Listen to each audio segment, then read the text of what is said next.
Už roky sa stretávame na mnohých podujatiach, stretnutiach a modlitbách, aby sme spolu objavovali, čo to znamená, že Ježiš povedal, že máme niesť život a byť plný života a máme ho mať v hojnosti.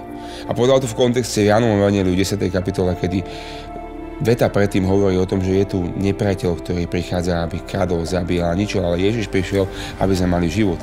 Som presvedčený o tom, že keď hľadáme Ježiša a zrejeme v svetosti a rastieme do svetosti, tento život prúdi v nás.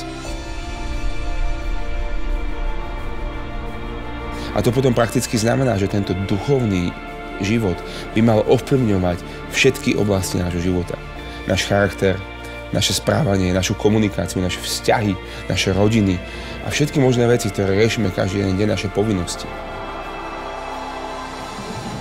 A keď sa bavíme o tomto uvozovkách každodennom živote, tak tam ako keby tá plnosť, o ktorej Ježiš hovorí, nesiahala.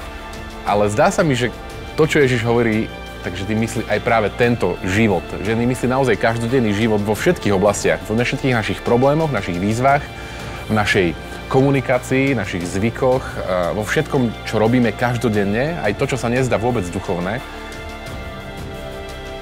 Keď sa mi podarí si uvedomiť, že Pán Boh má oveľa širší obraz, že má pre mňa oveľa viac, ako som si ja predstavovala, tak až vtedy urobím znova ďalší krok k tomu životu v tej plnosti.